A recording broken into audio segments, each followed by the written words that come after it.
Well, I started working in Norrøna in year 2000, and the reason why I started working there was that Norrøna needed a new spark. We were sort of getting conservative. When I came in the product development, I saw that, it was very driven by one or two persons, and there was a lot of talent working inside Norrøna, and we had to give them the opportunity to be part of the process.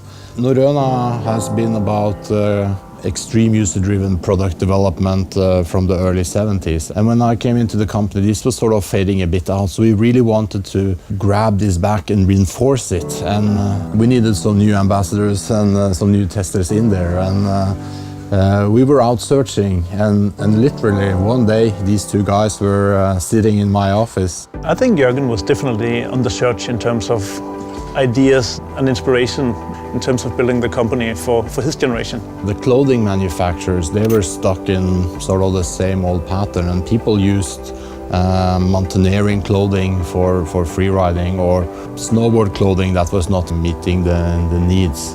I'd put together my ideal ski pant from various pairs of pants to get all the stuff I wanted into one pant. So I'd taken the thigh pockets, put them on the front, to make room for a long zipper on the sides. I'd cut off the beep portion and put it back on with the zipper. So I had basically the ideal pant, but not in good quality. And I showed my prototype to Jørgen. Yeah, Jørgen was interested from the start. He was humble. He wanted to know what we were actually thinking.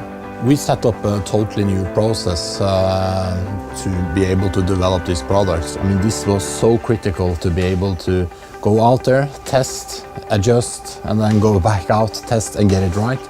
There were definitely strong opinions. But then by playing off of each other's opinions and ideas, I think we ended up condensing the worthy ideas into really, really strong products in the end. We didn't always agree on the solutions, but the value of agreeing is pretty low. There wasn't really any compromises, so we had to discuss, we had to reach how it had to be, because there was no coincidence that the pockets were on the chest. They were there for a reason, and you couldn't just move them around because one person felt like it. We needed the pockets along the center line so that they didn't interfere with the straps of the pack.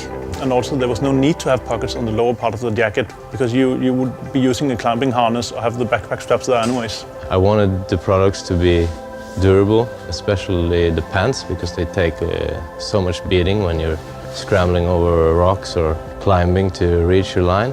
Pricing wasn't really an issue in the meeting at all. It was all about product features and quality and making a product that worked well.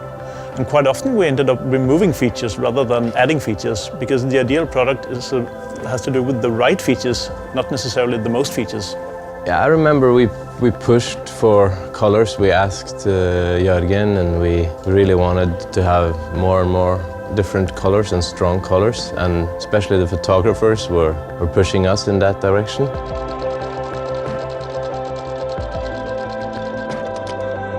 I mean, we made the first prototype of Lofoten in 2001, and after 3 years of testing, in 2004 we were ready to finally launch the concept. We probably got some attention in the lift lines and the strong colors, one thing, but you could see a long way that it was different. It was technical, yet still with a different style than mountaineering wear.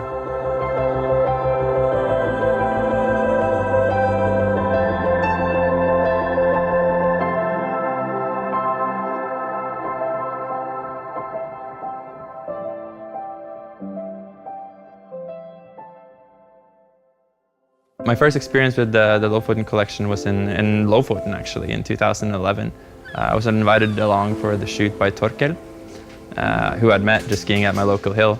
And that was my first experience using technical Gore-Tex outerwear, and just going from being wet and cold all the time just to staying dry, and thereby staying warm throughout a long day shooting and skiing was great. I just always had really bad clothes. They got super wet and super heavy, really soon. Not even when it's raining, just when it's snowing or when you're sitting or somewhere. And when I first used the Lofoten product, it was kind of a new world. It was I didn't have to care anymore about being cold. The Lofoten really changed how we develop products, and it has really set the standard for how we work as a company today. Norrøna has managed to take the processes that we started working under, the way we thought creatively, and made that an integral part of the company. So now the entire company works in the way that we started out doing back then. Growing up as a young skier in northern Norway, Torkel was my big hero. He was the guy who made it. He was in all the big magazines, he was in the videos, he was just having the best time. And for me now to be part of the Norrøna family like he was, or still is, it's a dream come true. We meet up for a meeting and with all the riders and all the guys working here, and you're always open for input. It's so easy to give feedback, whether that's just a comment on a zipper while we're at a shoot, or the reports you fill out about the products in the test period, or the meetings we do here at the headquarters with the designers. And now it's cool that we've taken this one step further with the Lofoten Pro, and we're trying to do it with all the other pieces too. And using as much recycled fabric as possible. So your impact in buying this piece is way smaller than before. Today the Lofoten line might not look too different to the eye from generation to generation, but it is loaded with a lot of new technology from the best vendors on the market. What's making Lofoten a game changer today is one, that we have used all the knowledge from prior models and reinforced all the solution, made it stronger. It's more sustainable. We are using recycled materials, and as well as improving features, making it more lightweight and more durable. So it's still the premium freeride collection on the market.